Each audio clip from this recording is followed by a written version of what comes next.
மானத்துக்கு அஞ்சி அடங்கி இருக்க வேண்டும் என்று சொன்னேன், விளையாட்டாக சொன்னேன். அதே போல போன வாரம் அந்த சட்டமையை முடித்துவிட்டு இந்த வாரம் மானத்துக்கு அஞ்சி வந்திருக்கிறேன்.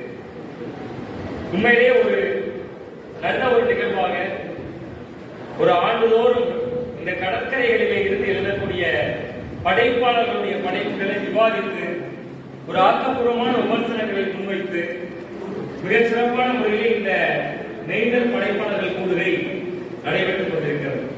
எனக்கு என்ன ஒரு சங்கடம்னா, சரியா உணவு நேரத்தில் என்னுடைய உரை அமைந்துவிட்டது. உண்ட மயக்கம் தொண்டனுக்கு முந்தி என்று சொல்வார்கள். ஆனால் கடிகை ஆண்டு என்னன்னா, செவியை கேட்பதற்கு முன்பே உண்பதற்கு அழைத்து சென்று விடுகிறார் ஆட்களை. அந்த ஒரு சங்கடம் தான் பேச வருகிற எனக்கு இருக்கிறது. இந்த இடத்தில் மானத்துக்கு அஞ்சி என்கிற படைப்பினை கொடுத்திருக்கக்கூடிய படைப்பாளர் மரியாதைக்குரிய குருமணி பெர்லின் அவர்கள் இருந்து கொண்டிருக்கிறார். குருமணி பெர்லின் அவர்களை பற்றி முதலிலே ஒரு சில வார்த்தைகளை குறிப்பிட்டுவிட்டு படைப்புக்குள் செல்லலாம் என்று நான் நினைக்கிறேன். ஏனென்று சொன்னால், பெர்லின் அவர்கள் கிட்டத்தட்ட ஒரு 10 ஆண்டுகளுக்கு முன்பே எனக்கு பழக்கமானவர். 10 ஆண்டுகளுக்கு முன்பு சன் தொலைக்காட்சியிலே அரட்டை அரங்க நிகழ்ச்சியில நான் கல்லூரி மாணவனாக பங்கெடுத்திருந்தேன். அப்பொழுது குருமணி பெர்லின் அவர்கள் அதே அரட்டை அரங்கத்திலே பேச வந்திருந்தார். அப்பொழுது கூட அவர் சுனாமியினுடைய கோர தாண்டவத்தை பற்றி அதிலே பேசியிருந்தார். அதில் ஒரு வார்த்தை குறிப்பிட்டார். அண்ணனுக்கு இப்பொழுது நினைவிருக்கும் என்று நான் நினைக்கிறேன். அந்த வார்த்தையை அந்த படைப்பில் குறிப்பிடவில்லை. பொது சமூகம் எங்களை அந்த சுனாமி வந்த போது கூட கடற்கரை மக்களுக்கு என்ன ஒரு தங்க சுனாமி அது என்று ஒரு வார்த்தையை அவர் குறிப்பிட்டார். உண்மையிலேயே எனக்கும் மீனவர்களுக்குமான தொடர்பு என்று சொல்வது, நான் ஊடகத்துறைக்கு ஒரு வேலை வராமல் இருந்திருந்தால், பத்திரிகை வேலைக்கு ஒரு வேலை வராமல் இருந்திருந்தால், எனக்கும் கடற்கரைக்கும் இருக்கக்கூடிய தொடர்பு என்று சொல்வது, என் வீட்டு வாசலை தலைச்சுமனாக ஏதோ ஒரு அம்மா கொண்டு வந்திருக்கக்கூடிய அந்த மீனை வாங்கி ருசித்து சாப்பிடுவதை தாண்டி எதுவுமே திறந்திருக்காரு. அந்த கடலோடி சமூகம் எவ்வளவு சிரமப்பட்டு ஒரு கடலுக்குள் செல்கிறார்கள், மீன்பிடி தொழிலை செய்கிறார்கள் என்கின்ற அந்த நுட்பங்கள் எல்லாம் எனக்கு தெரிந்திருக்காரு. ஆனால் குருமணி பெர்லின் அவர்கள் அன்றைக்கு அந்த சுனாமியினுடைய கோர முகத்தை சன் தொலைக்காட்சி அரட்டை அரங்கத்தில் பேசினார். அவர் பேசுகிற போது சொல்றார், பொது சமூகம் எங்களை எப்படி புரிந்திருக்கிறது என்று சொன்னார். மீனவர்களுக்கு கிடைத்த தங்க சுனாமி என்கிறார்கள். அவர்களுக்கு என்னப்பா எல்லாரும் போறாங்க, உதவி செய்யறாங்க என்றெல்லாம் அவர் அந்த கூட்டத்தில் பேசியது எனக்கு எப்பொழுதும் செவிகளில் கேட்கிறது. ஒரு வகையிலே ஒரு பத்திரிகையாளராக இருப்பதால் எனக்கு நன்கு நினைவாற்றல் உண்டு. ஒரு 10 ஆண்டுகளுக்கு முன்பு ஒரு கூட்டம் நடந்த போது அந்த கூட்டத்தில் யார் என்ன பேசினாலும் இந்த நினைவாற்றல் கூட எனக்கு உண்டு. ஒரு பத்திரிகையாளராக இருப்பதால் வாய்த்திருக்கிறது. என்றைக்கு அந்த நினைவாற்றல் குன்றி போகிறதோ அன்றைக்கு பத்திரிகையாளர் வேலையிலிருந்து நாம் ஓய்வு பெறுகிற வயதை எட்டிவிட்டோம் என்று அர்த்தம் என்று சொல்லுவேன். அதே போல பெர்லின் அவர்கள் அப்போதிருந்து ஒரு களப்போராளியாக இருக்கக்கூடியவர். இந்த நாவல் ஒரு குறுநாவல் என்று சொல்லலாம். இந்த நாவலில் கூட பார்த்தீர்கள் என்று சொன்னால், அந்த மானத்துக்கு அஞ்சில நிறைய விஷயங்கள் அவர் ஒரு காதல் உள்ள இருக்கு. காதல் என்று சொல்வது ஒரு செல்வி என்று சொல்லக்கூடிய ஒரு பெண்ணிற்கும் செல்வன் என்கிற பெண்ணிற்கும் ஒரு கல்யாணத்தை வீட்டில் பேசி முடிச்சுட்டாங்க. ஆனா அந்த காதல் என்று சொல்வது அந்த பையனையும் பொண்ணையும் சேர்த்து வைத்த காதல் இல்லை. அவங்க தோழிகளோடு அப்படி இருக்கக்கூடிய அந்த சம்பாஷணைகளில் வெளிப்படக்கூடிய காதல், ஒரு கல்யாணத்துக்கான எதிர்பார்ப்பு. அப்படி கலபலமா அப்படி அந்த வீடே ஒரு குதூகலமா வீட்டில் இனிப்பு தயாரிப்பதற்காக கூடியிருக்கக்கூடிய கூட்டமாகட்டும், அது ஒரு மேரேஜ் வகுப்பு என்று சொல்வார்கள். உங்களுடைய அந்த கடற்கரைகளிலே கிறிஸ்தவத்தில் இருக்கக்கூடிய ஒரு திருமணத்துக்கு தயாராகின்ற பொழுது நடக்கக்கூடிய அந்த திருமண வகுப்பை அந்த குழந்தை எதிர்கொள்ளக்கூடிய விதம் அத்தனையும் அவர் ஒரு ரசனைக்குரிய மொழியில அதுல ரொம்ப குறிப்பிட்டு சொல்ல வேண்டும் என்று சொன்னார். மிக சுவாரஸ்யமான அதையெல்லாம் ஒரு காதல் ததும்ப ஒரு நண்பர்களுக்கு விளையாடுகின்ற பொழுது எப்படி இருப்பார்களோ, ஒரு தோழிகள் சக தோழிகளோடு விளையாடும் பொழுது எப்படி இருப்பார்களோ அப்படியே அவர் நகர்த்து கொண்டு செல்கிறார். நான் கூட நினைச்சேன், என்னடா இது பெர்லின் அண்ணனாலே பொதுவா மீனவர்கள் குறைதீர்ப்பு கூட்டத்துக்கு வருவாரு, பயங்கரமா பேசுவாரு, ஆவேசமா பேசுவாரு, அரசுக்கு எதிராக கர்ஜனைகள் எழுப்புவாரு. ஆங்காங்கே எந்த மக்கள் போராட்டம்னாலும் மீனவ மக்கள் போராட்டம்னா ஒரு 5000 பேர் கலெக்டர் ஆபீஸ் முன்னாடி திரண்டுருவாங்க. அதுல ஒரே ஒரு லாரி மினி லாரியவோ அல்லது ஒரு ஷேர் லோக்கலா ஒரு சின்ன லோட் ஆட்டோவே கொண்டு வந்து நிறுத்துவாங்க. இது மேல நின்று பேசுவாரு. இந்த புத்தகத்துல போராடி பெர்லினை காணலையே நினைச்சிட்டு இருக்கிறப்ப 40ஆம் பக்கத்துக்கு மேல தலைவன் நான் வந்துட்டேன் கம்பேக் ரஜினிகாந்த் மாதிரி வசதிக்கிறார் பெர்லின். அவருடைய புத்தகத்துல எப்பவுமே நான் ஒரு புத்தகத்தை இந்த நெய்தல் படைப்பாளர்கள் கூறுகிற நான் மரியாதைக்குரிய இறைவன் சாகர் அவருடைய புத்தகத்தை படித்திருக்கிறேன். இங்க இருக்கக்கூடிய மரியாதைக்குரிய நம்முடைய கேப்டன் அருண்ராஜ் அவருடைய புத்தகத்தை படித்திருக்கிறேன். லியோன் சசி அவருடைய புத்தகத்தை படித்திருக்கிறேன். நான் பெர்லின் அண்ணனுடைய புத்தகத்தை படிக்கிற பொழுது இவர்கள் எல்லா புத்தகங்களும் எப்படி சிறப்பாக இருக்கிறதோ, இலக்கியத்தின் தரமாக இருக்கிறதோ, அதே போல பெர்லின் அண்ணன் அவருடைய படைப்புகளில் ஒரு போராளித்தனம் இருக்கும். ஒரு பத்திரிகையாளர் எனக்கு தெரிஞ்சுக்கிறது ஒரு செய்தி வச்சிருப்பாரு உள்ள, இதை தெரிஞ்சுக்கிறா இன்னைக்கு இப்போ அப்படிங்கக்கூடிய தகவல்கள் இருக்கும். அது மாதிரி மரியாதைக்குரிய எங்களுக்கு ஏதோ ஒரு தகவல் இருக்கும், பத்திரிகையாளர்களுக்கு இதை தெரிஞ்சுக்கங்க அப்படின்னு சொல்லக்கூடிய தகவல் இருக்கும். அப்படிதான் பெர்லின் அண்ணன் அவங்க நான் கேள்வி 40ஆம் பக்கம் தாண்டும் போது என்னடா இந்த போராளியை காணல, எங்கேயாவது போர் அடிச்சு வெளியூர் போயிருக்காரா, ஒரே அப்படியே ஒரு குடும்பமாக கொண்டு போறாங்கன்னு பார்க்கிற பொழுது அப்படி பொசுக்குன்னு வந்து விடுகிறது தகவல். அண்ணன் தெரிவிக்காத ஒரு தகவல். நான் இந்த இடத்துல சங்க இலக்கியத்தோடு ஒன்றை பொருத்தி பேச ஆசைப்படுகிறேன். பெர்லின் அண்ணன் அவர்களுடைய அந்த நாவல்ல நான் சங்க இலக்கியத்தோடு ஒன்றை தொடர்புபடுத்தி பேச ஆசைப்படுகிறேன். நமக்கெல்லாம் தெரியும், நமக்கெல்லாம் ஒரு இலக்கியத்துல நம்ம முக்கியமான ஒன்றை படித்திருப்போம். ஒரு தலைவன், ஒரு தலைவி. தலைவி மீற தலைவருக்கு தீராத காதல். உடனே தலைவியை நான் எப்படியாவது சந்திக்கணும், எனக்கு நேரம் அரேஞ்ச் பண்ணுங்க, எனக்கு இடத்த சொல்லுங்க அப்படின்னு சொல்லி தோழி கிட்ட சொல்லி விடுறாங்க. நம்ம இந்த புறா விடுத்துவது மயில் விடுத்துவதுன்னு சொல்ற மாதிரி தோழி கிட்ட சொல்லி விடுறாங்க.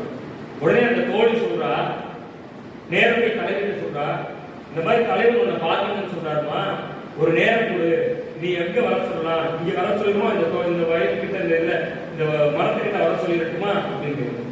இல்லை இது புண்ணை மரம், இந்த புண்ணை மரத்துக்கிட்ட வேண்டாம், இந்த புண்ணை மரம் எனக்கு தங்கியை போன்றவள், இந்த புண்ணை மரம் எனக்கு தங்கியை போன்றவள், அவள் முன்னாடி இருந்து நான் காதல் பேச முடியாது, அவர் வீட்டிலே வந்து பேச சொல்லுங்க, அப்ப கல்யாணத்துக்கு ஏற்பாடு பண்ணு அப்படின்னு சொல்றாங்க தலைவி. இது நடந்ததாக சங்க இலக்கியம் சொல்வது ஒரு நெய்தல் நிலத்துல.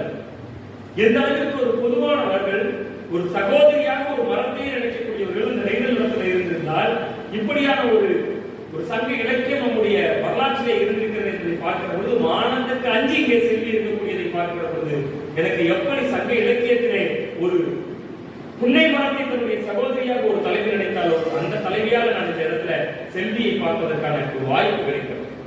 ஏன் சொல்றேன்னா, ஒரு சின்ன கதை தான், ஒரு சின்ன விஷயம் தான், ஒரு வரியில இருக்கக்கூடிய கதை தான். அதற்குள்ள அந்த மீனாவுடைய வாழ்வியலை பதிவு வைக்கிறார். ஒரு வரியில கதையை சொல்லிடுறார். சுனாமி வருது, ஒரு கோர தாண்டவம் நடக்குது, குளித்துக் கொண்டிருக்கக்கூடிய அந்த பெண் செல்வியையும் அந்த சுனாமி தண்ணீர்ல அவர் மூழ்கிறார்.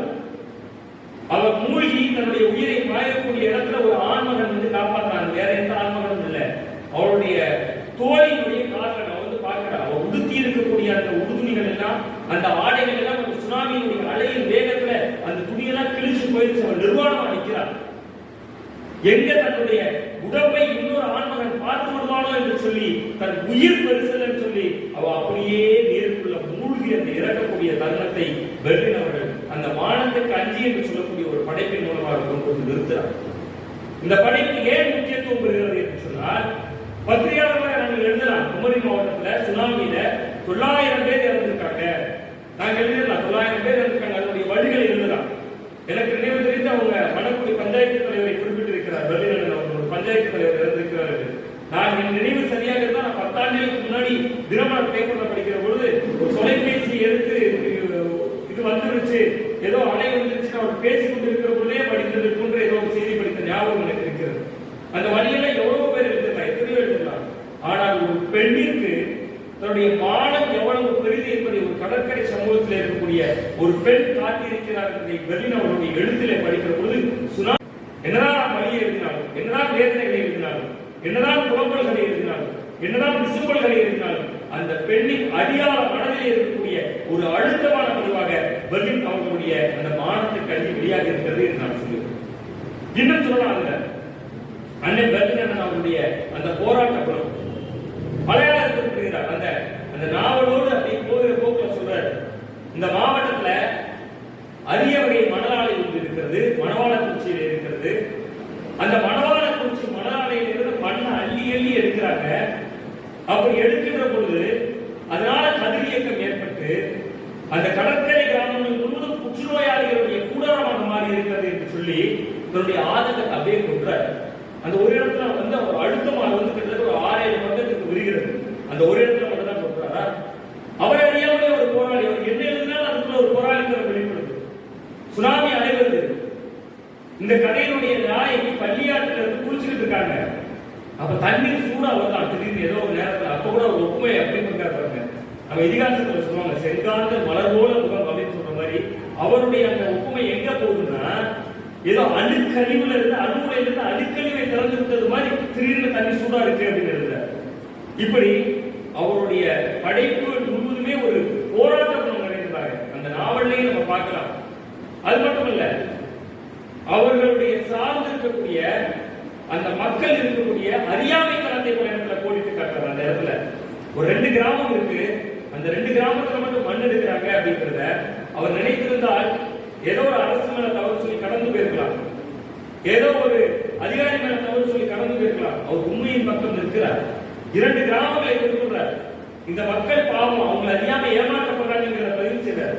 அவர் அழகா ஒரு இடத்துல சொல்றாரு, 15 நாள் மண் எடுத்தா 49,000 ரூபாய் சம்பளம் கொடுக்குறாங்களா அப்படின்னு பதிவு செய்யக்கூடிய இடம்.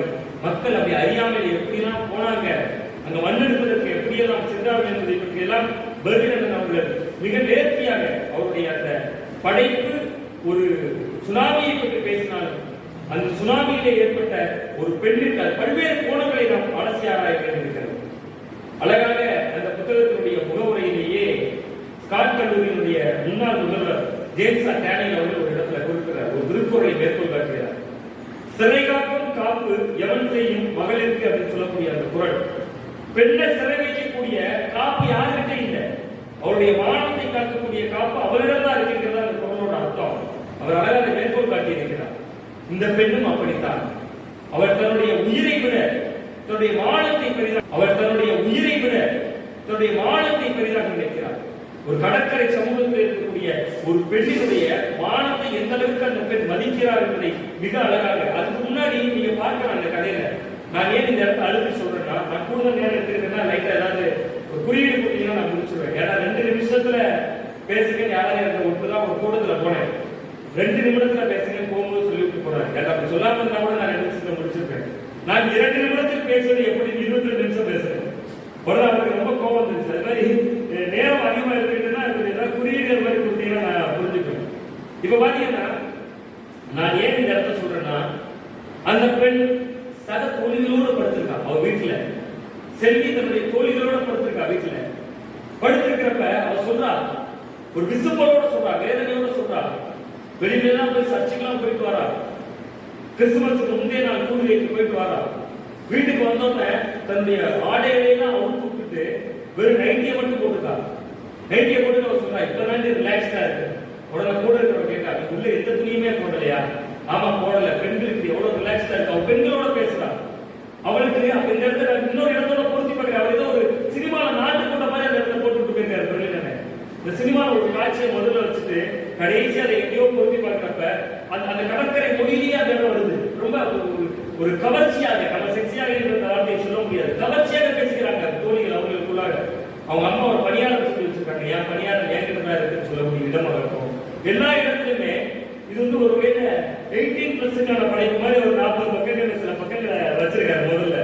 இதை நான் சொல்வதற்கும் வெளியிடத்தை ஏற்றுக்காரு நினைக்கிறேன். 18+க்கான பக்கங்கள் அப்படின்னு சொல்ற மாதிரி சில பக்கங்கள் வச்சிருக்காரு. அப்ப நம்ம நினைக்கிறோம், ஓ இந்த பெண் வந்து ரொம்ப சாதாரணமாக தான் இதெல்லாம் டீல் பண்றாங்க அப்படின்னு நினைக்கிறோம். சக தோழிகள் பேசும்போது சொல்றாங்க, இந்த மாதிரி நம்ம வந்து ஒரு நைட்டு மட்டும் தான் போட்டுக்கணும், எல்லா பெண்களும் அப்படியே போட்டுக்கக்கூடிய அந்த கலாச்சாரம், பொண்ணுக்குள்ள நம்ம ஆடை போடாம இருக்கிறப்ப ஃப்ரீயா இருக்குன்னு சொல்லக்கூடிய அந்த கலாச்சாரத்தை அவங்க எங்க போய் உடைக்கிறாரா, அப்படி நமக்கான ஒரு எண்ணத்தை கொடுத்து விட்டு அவர் அங்க போய் கிளைமேக்ஸ்ல அதை உடைக்கக்கூடிய இடம் வந்து அந்த பெண் சுனாமியில போராட்டம் ஆடுகிறது.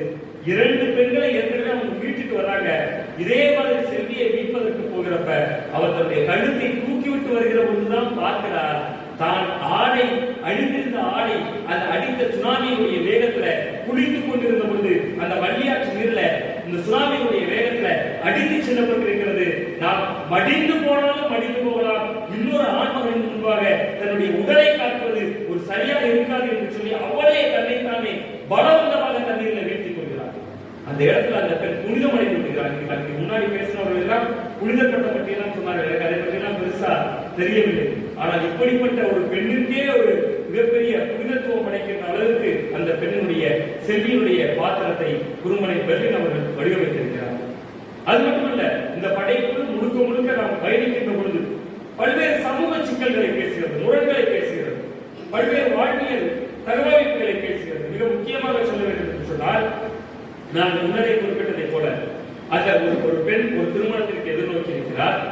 அந்த திருமணத்திற்கு எதிர்நோக்கி இருக்கிற பெண்ணுடைய வீட்டுல எவ்வளவு சந்தோஷம் இருக்கும், எவ்வளவு மகிழ்ச்சிகள் இருக்கும்.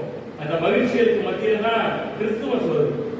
கிறிஸ்துமஸ் எனக்கு அது பின்புதான் தெரியும். கடலிலேயே இருந்தா கூட கடல்ல இருக்கக்கூடிய பெண்கள் ஆண்டுக்கு 2 முறை தான் கடற்கரை கிராம பெண்கள் குளிப்பாங்க கடலுக்குள்ள. கடல்ல வருஷத்துக்கே 2 தடவை குளிப்பாங்க. எனக்கு ஆச்சரியமாக இருந்தது.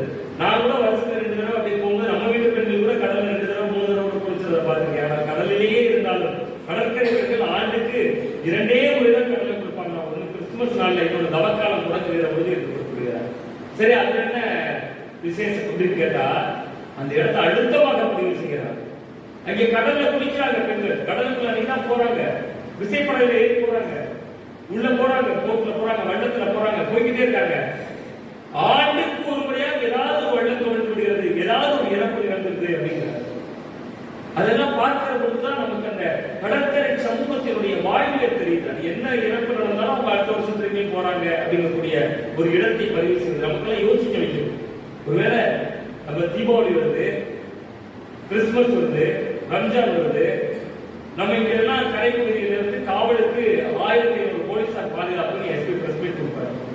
1500 போலீசார் பாதுகாப்பு பணியில் ஈடுபடுத்தப்படுகின்றனர் அப்படின்னு கொடுப்பாரு. ஆனா கடலுக்குள்ள, கடற்கரைக்குள்ள அப்படி போகக்கூடியவர்களை பாதுகாப்பதற்கு இது போன்ற நேரங்களிலேயாவது ஒரு கடலோர காவல்படை போன்ற போலீஸ் ரோந்தெல்லாம் வைக்கலாம், அவர்களுக்கான ஒரு மீட்கிறதுக்கான அரசு ஏற்பாடுகளை செய்யலாம் என்பது போன்ற பல விவாதங்களை இந்த படைப்பு நமக்கு ஏற்படுத்துகிறது. மானத்துக்கு அஞ்சி ஒரு வகையில் பார்த்தோம் என்று சொன்னால் ஒரு பெண்ணினுடைய மானத்தை மிஞ்சி பேசக்கூடிய ஒரு படைப்பாக இருந்தாலும் அதற்கு வழக்கமான பெர்லின் நமக்கு இருக்கிறார். வழக்கமான பெர்லின் என்று நான் சொல்வது ஒரு போராட்டத்தை, ஒரு போர்க்குணத்தை விளைக்கக்கூடிய அந்த ஐயாரிக்கு எதிரான அவருடைய கருத்துக்களாகட்டும் அத்தனையும் அவர் ஆழமாக அதிலே வழக்கம் போலவே தனக்கான ஒரு போராட்ட மனநிலையிலிருந்து எந்த சமரசமும் இல்லாமல் ஒரு ஆத்மார்த்தமான ஒரு சுனாமி படைப்பான